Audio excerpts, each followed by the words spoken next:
A young Israeli woman with direct ties to the highest levels of government has been found dead. Officials are calling it non-suspicious. But this story is explosive. Shoshana Strzok was a daughter of a powerful member of Netanyahu's cabinet, raised inside the system until she chose to expose it. Months ago, she came forward with bombshell allegations that, as a child of a powerful Israeli political family, she was trafficked through a hidden network of elite abusers protected by money, influence, and power. Then, she went further.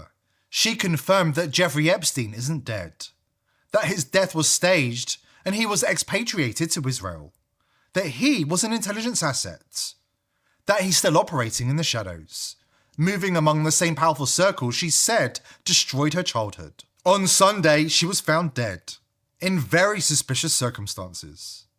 If this was meant to silence her, it backfired, because the elite are getting desperate, and they're making sloppy mistakes. And sloppy cover-ups don't hide the truth, they expose it. Before we dive in, subscribe to the channel if you haven't already, and join the People's Voice Locals community to join our incredible community, support the channel, and gain access to exclusive and uncensored content. According to Israeli media reports, Shoshana Strzok, the daughter of Israel's Minister of Settlement and National Missions, Orit Strzok, was found dead overnight in her house.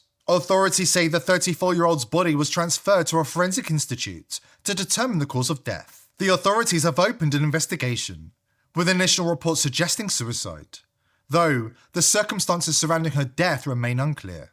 Strzok had previously drawn public attention after accusing members of the government, including her own family, including mother, father, and brother, of sexual abuse and ritual exploitation during her childhood.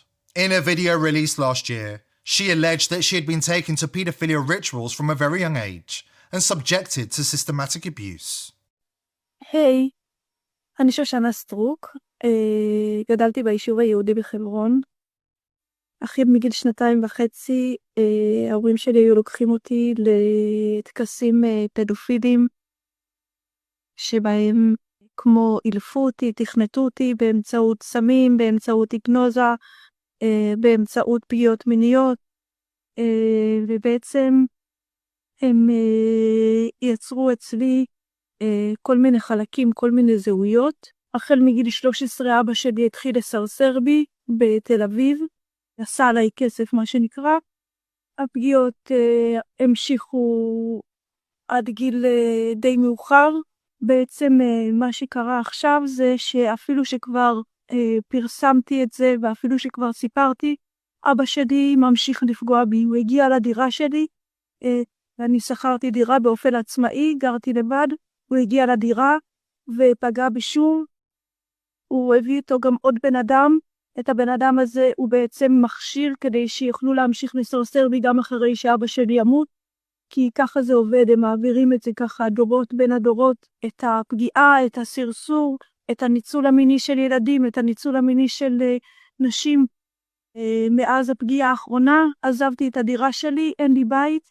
לבינתיים מצאתי כמה אנשים טובים שמסכימים לארח אותי כל אחד לכמה ימים, אבל אין לי ממש דרך לפרנס את עצמי, כיוון שאני מתמודדת עם הפרעת זהות דיסוציאטיבית, זה נקרא DID. Tragically, her experience wasn't unusual. The average age of females entering sex work in Israel is 12 to 14. At least 4,000 children are married to adults in Israel every year. Like many victims, Shoshana studied psychology to help her understand the abuse. She was also determined to help other victims and end the cycle of trauma.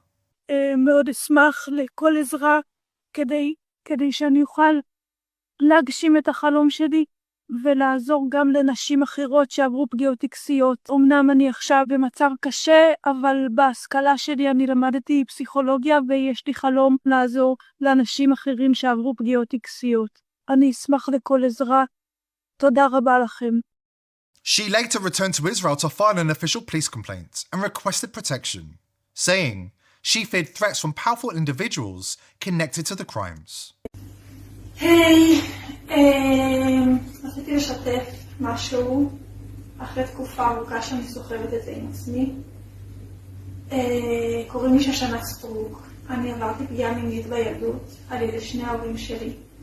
הפגיעה המינית צולמה.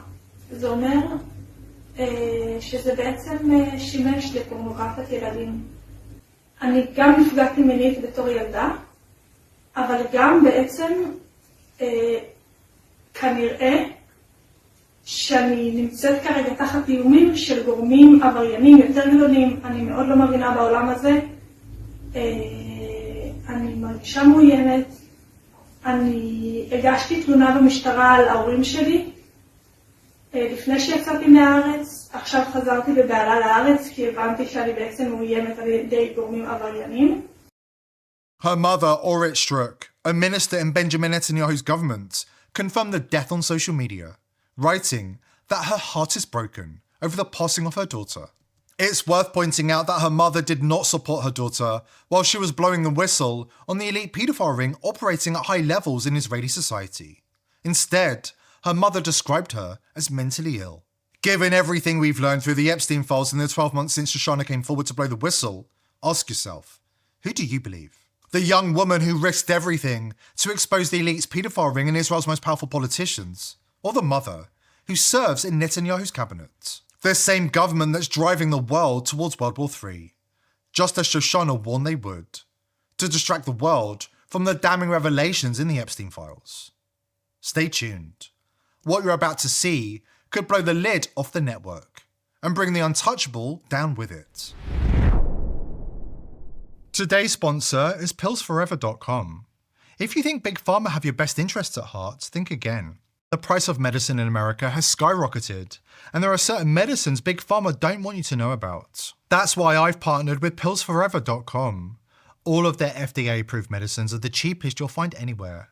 More importantly, you can order medicines that Big Pharma don't want you to have, such as ivermectin, hydroxychloroquine, and fenbendazole. Speaking of fenbendazole, not only does it get rid of parasites that live inside your body, there have been studies that show fenbendazole can help with cancer. Listen to this bombshell interview with Mel Gibson, who says 3 of his friends who had terminal cancer were cured by the very same ivermectin and fenbendazole available at pillsforever.com. I have 3 friends. All 3 of them had stage 4 cancer. All 3 of them don't have cancer right now at all. And they had some serious stuff going on. And what did they take? Jesus. They took some, what you've heard they've taken. Ivermectin? Fenbendazole. Fenbendazole, yeah. I'm hearing that a lot. They drank hydrochloride something or other. Get 15% off using coupon code People's Voice at the checkout. Please click the link below this video to take advantage of this fantastic offer. For years, Israel has been hiding in plain sight as a safe haven for predatory pedophiles. Time and again, it has refused to extradite men wanted for crimes against children. And don't take my word for it. These aren't rumours. They're headlines straight out of Israel's own media. But now, something has shifted. The diabolical systematic paedophile cult, one that traces back nearly 9,000 years, is facing the greatest threat it's ever known: exposure. Following Shoshana Struk's revelations, Israeli MP Avi Maoz is leading the charge inside the Knesset. His warning is explosive. Netanyahu cannot be allowed to continue blackmailing the world and protecting the paedophile ring. Paedophilia is a perversion, Maoz said. Paedophilia is a disgusting phenomenon, and I'll do everything in my power to make sure the children of Israel are not abandoned because of one agenda or another. Maoz says that behind closed doors, steps are underway to legalize paedophilia and to grant legal immunity to tens of thousands of known abusers who continue to operate with impunity inside Israel. He warns the predators see themselves as chosen, ordained by God. In their minds, abusing children isn't a crime at all, but an ancient right granted to them by divine authority.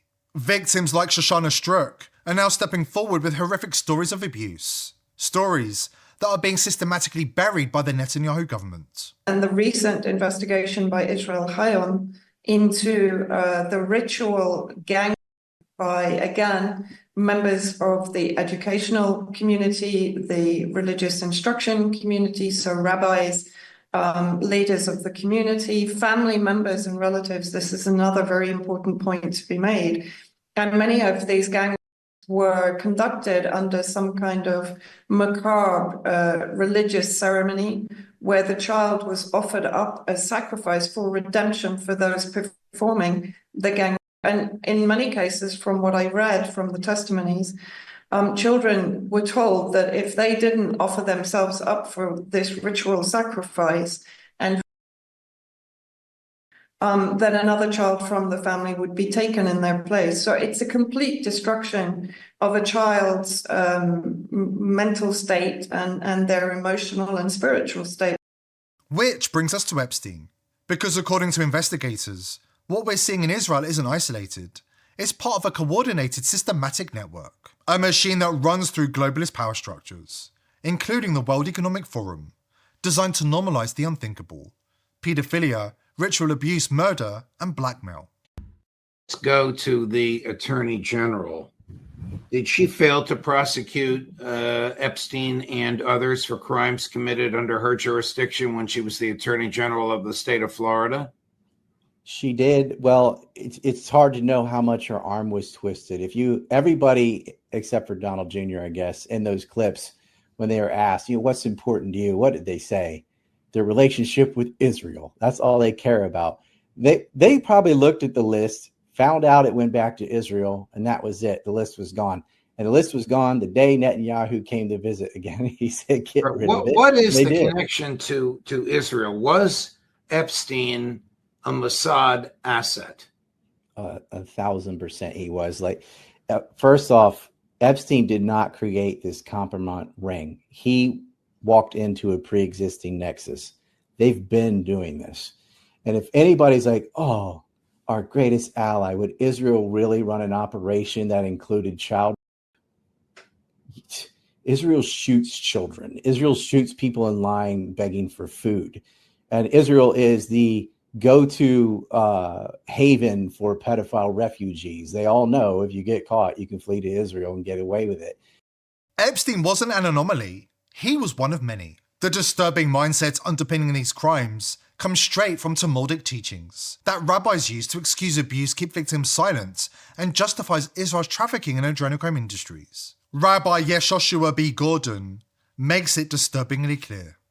A Jew who engages in intimacy with a non-Jewish woman, whether she is 3 years old, or she's an adult woman over 12 or 12 and a half, whether she is available, or not, even if he was 9 years old, as we learned earlier again and again. That's the beginning when intimacy has an effect with a man, then the courts could possibly take her to court and try to apply capital punishment if there are witnesses, etc., who warned them, because the Jew ran into a problem due to this encounter. This is specified in the Torah, as it says with the Midianites, that these girls were sent out by the Midianite leaders to entrap the Jewish young men, as it says in the biblical story of Bilam. We're up against a paedophile cult that's been operating for nearly 9,000 years.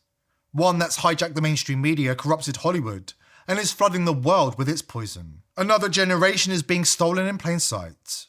New victims are created every single day, maybe even in your own city. Enough is enough.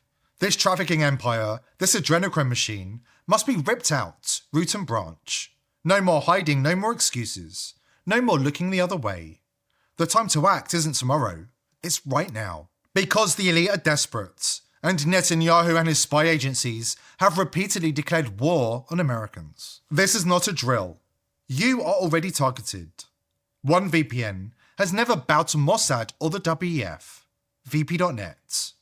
Next-gen privacy tech, mathematically unhackable, lightning fast, zero compromise. Secure yourself now for as low as $5.55 a month at vp.net/TPV.